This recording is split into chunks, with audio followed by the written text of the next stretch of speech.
In this week's BlizzPro Weekly, WoW has a new mount in the pet store, WCS Season 1 is coming to a close, Hearthstone gets a new community manager, and Project Titan gets reset, and what does that mean for Blizzard's future? Hey everybody, welcome to the newest episode of BlizzPro Weekly. Now this is the wrong edition. We got the wrong laptop, the wrong mouse, the wrong shirt, the laptop, or the monitor we use for teleprompting died when we got here, so we're doing this shit anyway. It'll be a little different. I'm Chris Arnone, your host. Sorry about last week. Had some things to take care of. You know, looking all scruffy and big-haired right now, but I'm back. So let's talk about some Blizzard stuff, all right? Here's the beef. All right, guys, so we'll file this one away in the obviously JR is waving his money at Blizzard and they want to take it from him, right?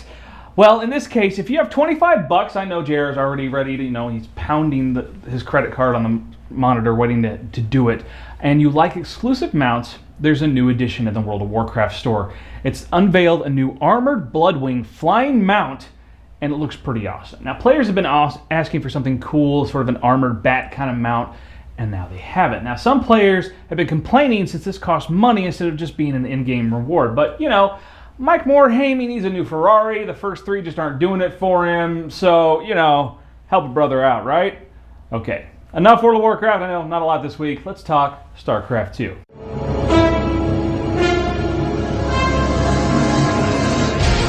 You want a piece of me, boy? So let's talk WCS. Did you catch the WCS Season 1 European Finals last weekend? Tell you what, if you didn't, you missed out on a great tournament with some great stories. Now, we've recapped this quite a bit already over on BlizzPro with the This Week in Esports article. Hope you guys are liking that. But let's do a quick summary. Now, TLO lost to South Korea's MVP 3-0 in the first round. This sucks because TLO has been playing really, really well, and the whole no region locking thing that's allowing the top-tier South Koreans to play in different regions kind of sucks. However, TLO fought back, was able to take 5th place and advance to the Season 1 finals that will be played in South Korea. Lucifron had an amazing hold against an aggressive push from South Korean 4GG and went 2-0 early in the series, only to lose the next 3 games in a row. Best of 5, lost out there. Stefano beat 4GG in the semifinals when 4GG accidentally blew up nearly half his forests with his own Widow Mine. Now, Stefano then, of course, got destroyed by MVP in the Grand Finals, and it looks like we're going to probably have a South Korean win all 3 regions. Now, nothing against South Koreans, not a racist thing, it's just, kind of be nice to have the whole regions and actual sort of hometown heroes kind of idea. Now, if you want to watch more WCS Season 1 action, this weekend you get to do so. South Korea is going to have their Grand Finals between Innovation and Seoulki, and WCS America, or as we like to call it, WCS South Korea Part 2, has their round of 8 this upcoming weekend, where not a single player from North America will be playing. 6 of the 8 are from South Korea, and the final 2 are from Australia and Norway. Now, South Korea Grand Finals will be Saturday, June 1st, and the American round of 8 will also be played on June 1st, with the semifinals and grand finals coming in on Sunday, June 2nd. Of course, you can catch all the action live on Twitch TV/WCS. All right, so lots of cool esports stuff there. Let's talk Diablo 3. Stay a while and listen. Now, some of you may be familiar with the Diablo 3 Book of Cain, which is gorgeous, by the way. It's got texture and rough cut pages. I might have to just steal this away from JR. Anyway, but if you missed out, well, there is a new book planned. It's coming October 1st, 2013. It's called Diablo 3, the Book of Tyrael. The awesome angel that's so well known from the Diablo series. Now, this book, I tell you what, is really, really awesome. It's got all kinds of lore stuff in there, some history, and if you just look and feel, like I said, this is all textured. I love rough cut pages. It's just a brilliant piece of art in and of itself. Now, we really don't know a lot about the Book of Tyrael yet. We know that's what it's going to look like, and it's coming October 1st. That's really all we know at this point. But we have high hopes. If it's anywhere near the quality of the Book of Cain, it's going to be something you're going to want to get your hands on come October 1st. It's magic. But this could be a precursor. We're thinking, JR is hoping, that maybe maybe at BlizzCon we might hear about the first expansion to Diablo 3. Could be. Xbox One. Now, we know Diablo 3 is coming to PlayStation 4. And just recently, May 21st, Microsoft announced the Xbox One, their next generation Xbox. Love it or hate it, haters gonna hate, whatever. But there was no mention of Diablo 3. Now, we still heavily believe that Diablo 3, when it goes to the next-gen consoles, it will go to both, especially considering how evasive everyone has been when it comes to the question about exclusivity. But I tell you what, if you were watching the press conference, it was really all about mass market and playing the lowest common denominator. It was very little about the games themselves, other than things like Call of Duty, which once again, that's a mass market game. It doesn't aim at the core. Diablo aims at the core. Now, they announced a whole lot of stuff. Hardware, TV, Skype, EA Sports stuff. Like I said, Call of Duty. Activision, Blizzard, partnership with Call of Duty, Microsoft, and all that stuff. But tell you what, just put it on the back burner. Now, while it would be a little unusual, I have to admit, to hear anything about Blizzard at E3, that does seem the likely place they would make such an announcement. I mean, at the point that, BlizzCon comes, it'll be a little late in the game to be announcing that for this holiday season. So look to E3 for a potential announcement about Diablo 3 on the Xbox One, as well as, we might actually hear about games on that system. So, enough about Diablo 3. We got a new segment for you. You ready for it? Hearthstone.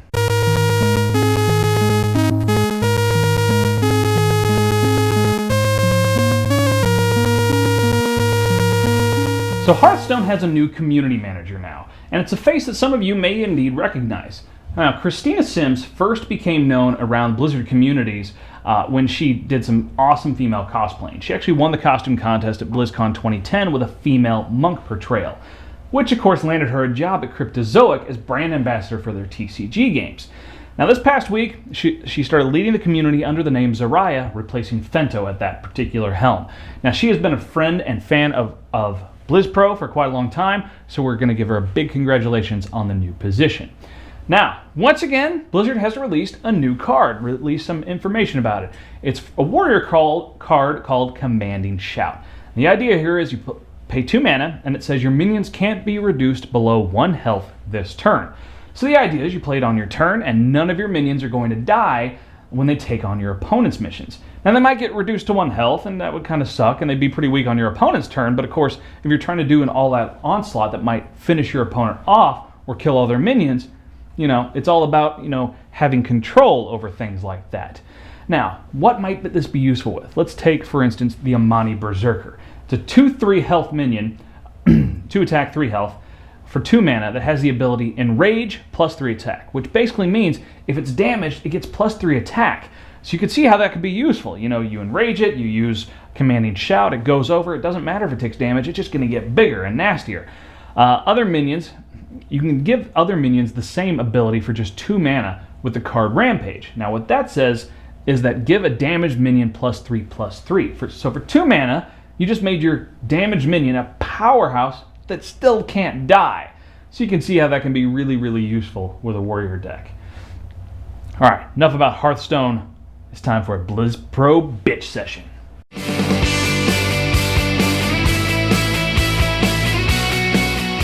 So some news has started to surface. Maybe it's news, maybe it's a little rumor and some news about the next-gen MMO codenamed Titan.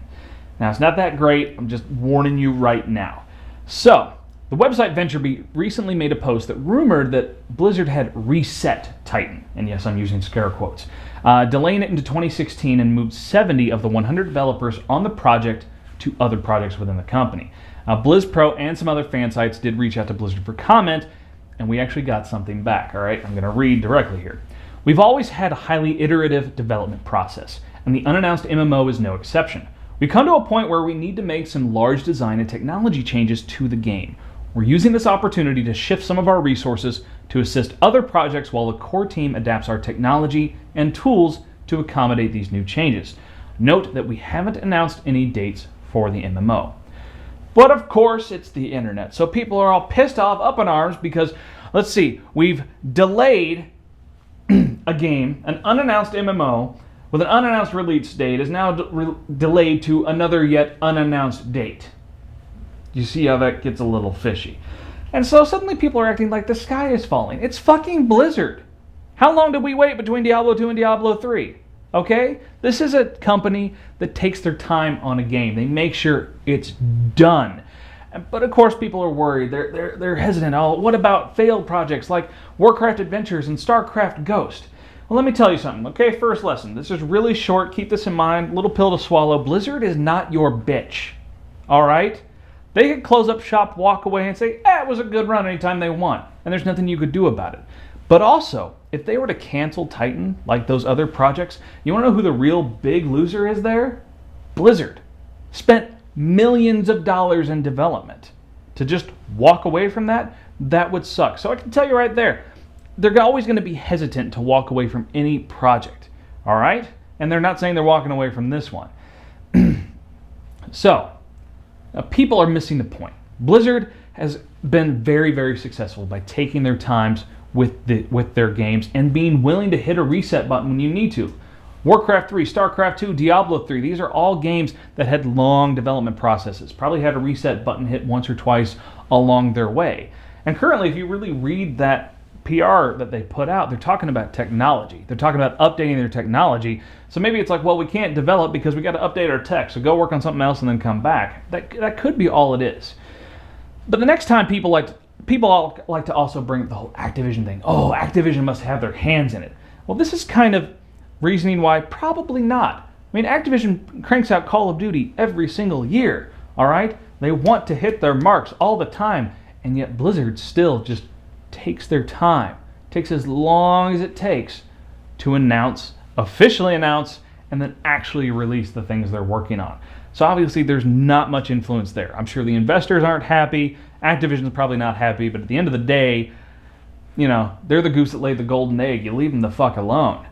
So is this bad news? Sure. It likely means there's some sort of a delay to a game that has never actually had a release date. But at the end of the day, what it means is whenever Titan comes out, whatever it's actually going to be called, it'll be up to that Blizzard level of quality. All right, that's enough for this BlizzPro bitch session. And of course, you can check me out all over the web. I've got stuff all over the place, Twitter, Facebook. I'm a Goodreads author. Check me out over there. And of course, go to BlizzPro.com. News, reviews, fantastic community, everything you need to know about Blizzard Entertainment games. We'll see you guys next time.